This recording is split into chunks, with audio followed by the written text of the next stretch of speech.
ಆತ್ಮೀಯ H16 news ಅರ್ಥಾತ್ ಸೀತಾರಾಮ್ ನ್ಯೂಸದ ವೀಕ್ಷಕರೇ, ನಾನು ನಿಮ್ಮವ ಎಂ ಆಯುಧ ಮಲ್ಲಪ್ಪ ಜೊತೆಯವರು. ತಾವು ಈಗ ಸುದ್ದಿಗಳ ಲೋಕಕ್ಕೆ ಎಂಟ್ರಿ ಹೊಡಿತಾ ಇದ್ದೀರಿ.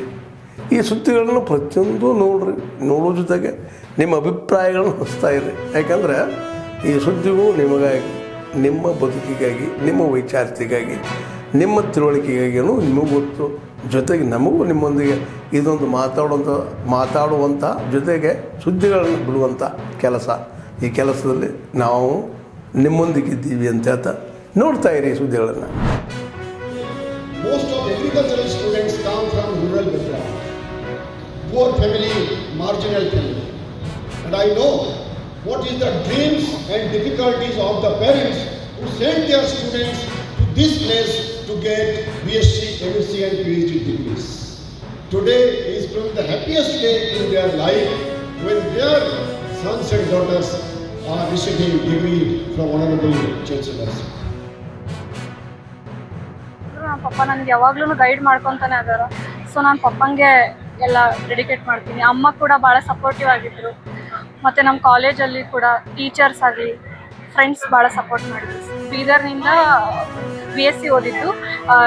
ನಾನು ಯೂನಿವರ್ಸಿಟಿ ಟಾಪರ್ ಆಗಿ 17 ಗೋಲ್ಡ್ ಮೆಡಲ್ಸ್ ತಗೊಳ್ತಾ ಇದ್ದೀನಿ. ನನಗೆ ತುಂಬ ಖುಷಿ ಆಗ್ತಿದೆ. ನನ್ನ ಹಾರ್ಡ್ ವರ್ಕಿಗೆ ಜಾಸ್ತಿ ಅಂದ್ಕೊಂಡಿದ್ದಕ್ಕಿಂತ ಜಾಸ್ತಿ ಫಲಿತಾಂಶ ಬಂದಿದೆ. ಇದರಿಂದ ನಮ್ಮ ಪೇರೆಂಟ್ಸ್ ತುಂಬ ಪ್ರೌಡ್ ಆಗಿದ್ದಾರೆ. ಇದು ನನಗೆ ಈ ಬೆಳೆ ಇಲ್ಲಿ ಮಾತ್ರನೇ ಅಷ್ಟು ಚೆನ್ನಾಗಿ ಬರೋದು. ಉದಾಹರಣೆಗೆ ನಮ್ಮ ಮಟ್ಟುಗಳು ಆಗಿರ್ಬೋದು ಅಥವಾ ನಂಜನಗೂಡು ರಸಬಾಳೆ ಆಗಿರ್ಬೋದು, ಆಯಾ ಪ್ರದೇಶಕ್ಕೆ ಮಾತ್ರ ಆ ಬೆಳೆ ಚೆನ್ನಾಗಿ ಬರುತ್ತೆ ಅಥವಾ ಅದರದ ಗುಣ ವೈಶಿಷ್ಟ್ಯತೆಗಳೇನಿದೆ ಅದು ಆ ಬೆಳೆಗಳಲ್ಲಿ ವ್ಯಕ್ತ ಆಗುತ್ತೆ ಅಂತ. ಈ ನಮ್ಮ ಕರಾವಳಿ ಅಂದರೆ ನಮ್ಮ ಈ ಕೋಸ್ಟಲ್ ಬೆಲ್ಟ್ದ ಕ್ಲೈಮೇಟ್ ವಾತಾವರಣ ಏನಿದೆಯಲ್ಲ, ಅದು ಉಡುಪಿ ಮಲ್ಲಿಗೆಗೆ ಹೇಳಿ ಮಾಡಿಸಿದಂತಹ ವಾತಾವರಣ ಅಂತ ಹೇಳ್ಬೋದು. ಅಂದರೆ ಇಲ್ಲಿನ ಮಣ್ಣು ಮತ್ತು ಇಲ್ಲಿನ ಹವಾಗುಣ ಒಟ್ಟಾರೆಯಾಗಿ ಈ ಬೆಳೆಯ ಒಂದು ವೈಶಿಷ್ಟ್ಯತೆಗೆ ಕಾರಣ ಆಗಿದೆ ಅಂತ. ಮಲ್ಲಿಗೆ ಕೃಷಿ ಮಾಡುತ್ತಾ ಇದ್ದೇನೆ.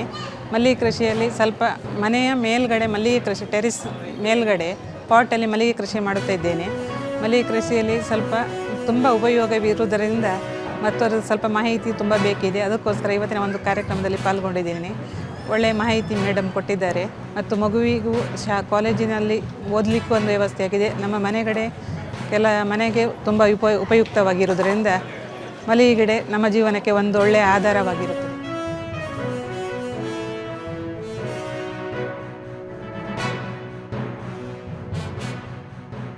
ಯಶಸ್ವಿಯಾಗಿ ಮಾಡಲಿಕ್ಕೆ ನನಗೆ ಧೈರ್ಯ ಇದೆ ಎಂಬ ಇದನ್ನು ಮಾಡಿಕೊಂಡು ನಾವು ಬಂದಿದ್ದೇವೆ. ಅದೇ ರೀತಿ ನಮ್ಮ ಮೇಡಮ್ ಇನ್ನೊಬ್ಬರು ಹಣಕಾಸಿನ ಬಗ್ಗೆ ಯಾವ ರೀತಿ ಇದು ಮಾಡಬೇಕು, ಯಾವುದಕ್ಕೆ ನಾವು ಹಣಕಾಸನ್ನು ದುರುಪಯೋಗ ಮಾಡಬಾರ್ದು, ಎಲ್ಲ ರೀತಿಯಲ್ಲಿ ನಮ್ಮ ಹಣವನ್ನು ಇದನ್ನು ಯಾವ ರೀತಿ ಬಿಲ್ಡಪ್ ಮಾಡಬೇಕು ಎಂಬುದರ ಬಗ್ಗೆ. ದಿನಗಳಲ್ಲಿ ನೆಲ ಜಲ ಭಾಷೆ ಅಂತ ಬಂದಾಗ ಪರಿಸರವನ್ನು ಸಹ ಸಂರಕ್ಷಣೆಯನ್ನು ಮಾಡುವಂಥ ಆದ್ಯ ಕರ್ತವ್ಯ ನಮ್ಮದೆಲ್ಲದೂ ಆಗಿದೆ.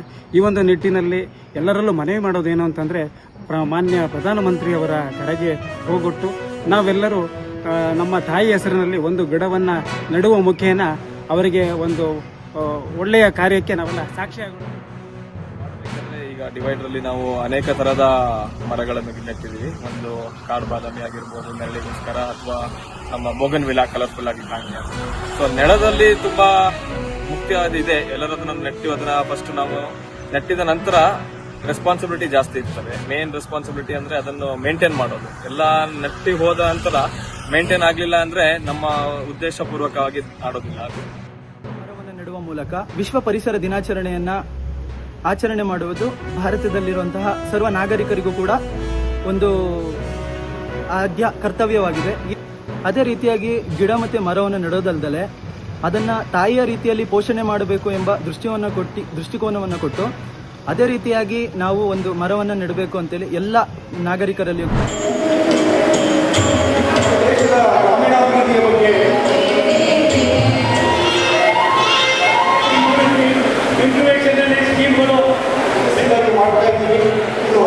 ಮತ್ತು ಜಲಶಕ್ತಿ ಖಾತೆ ಆಶೀರ್ವಚನ ನೀಡಲು ಪರಮಜ್ಞಾನಿಯ ಕಾರ್ಯಕ್ರಮವನ್ನು ಆಯೋಜನೆ ಮಾಡಲಿಕ್ಕೆ ಕೋಟಿ ರೈತರನ್ನ ಭೇಟಿ ಮಾಡತಕ್ಕಂಥ ಒಂದು ವಿನೂತನ ಯೋಜನೆಯನ್ನು ಕೊಟ್ಟಿದ್ದಾರೆ.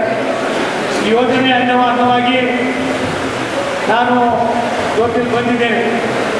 ಕೃಷಿ ವಿಜ್ಞಾನಿಗಳು ರೈತರ ಸಂಕಷ್ಟವನ್ನು ಅರಿತು ಸಕಾಲಕ್ಕೆ ತಕ್ಕಂತೆ ಅವರಿಗೆ ಬೆಳೆಗಳನ್ನು ಬೆಳೆಯೋದಕ್ಕೆ ನೀತಿಯನ್ನು ನೀಡ್ತಕ್ಕಂಥ ಒಂದು ಸಂದೇಶ ತುಂಬ ಪವಿತ್ರವಾದದ್ದು. 2013-14ರಲ್ಲಿ ಕೇವಲ ಕೃಷಿಗೆ ಇದ್ದಂಥ ಬಡ್ಜೆಟ್ಟು 21,933 ಕೋಟಿ.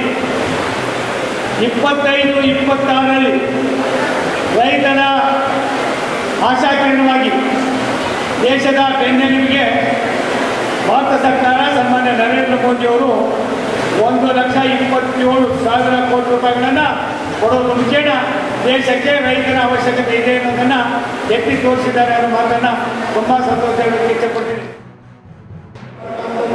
ಅದೇ ಜೊತೆಯಾಗಿ ನಮ್ಮ ಸಚಿವರು ಸಹ ಇವೆಲ್ಲ ತಿಳುವಳಿಕೆಯನ್ನು ಹೇಳಿ ಈ ರೀತಿಯಲ್ಲೇ ಮಾಡಬೇಕಾಗ್ತದೆ, ನಾವೆಲ್ಲರೂ ಒಟ್ಟಿಗೆ ಹೋಗೋಣ ಅಂತಕ್ಕಂಥ ಮಾತನ್ನು ಅವ್ರು ಹೇಳಿದ್ರು. ನಿಜವಾಗ್ಲೂ ನಮಗೆ ಹೋಗೋಣ, ನಾವು ನಮ್ಮ ಸಂತೃಪ್ತರಾಗಿರ್ತಕ್ಕಂಥದ್ದು ಭಾಳ ನಮ್ಮೆಲ್ಲರ ಪುಣ್ಯ.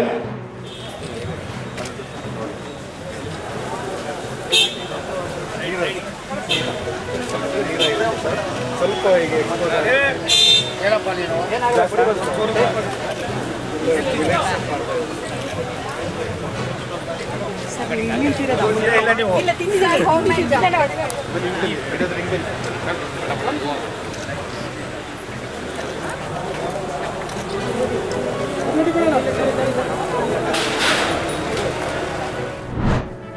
ಆದ್ಮೇಲೆ ಎಲ್ಲ ಸುದ್ದಿಗಳನ್ನು ನೋಡಿದ್ರಲ್ಲ, ಏನು ಅನಿಸ್ತು ನಿಮಗೆ?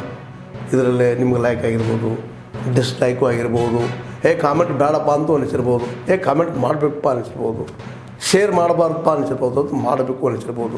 ಏನಾದರೂ ಆಗಲಿ ಶೇರ್ ಮಾಡ್ತಾಯಿರಿ, ಈ ನ್ಯೂಸ್ಗಳನ್ನ ಹಂಚ್ತಾಯಿರಿ, ಜೊತೆಗೆ ಇದಕ್ಕೆ ಸಬ್ಸ್ಕ್ರೈಬ್ ಆಗ್ತಾಯಿರಿ ಅಂತ ಹೇಳ್ತಾ H16 ನ್ಯೂಸ್ ಅರ್ಥಾತ್ ಹೇ ಸೀತಾರಾಮ್, ಇದು ಸತ್ಯದ ಕೈಗೆ ನಡಿ. ವಂದನೆಗಳು.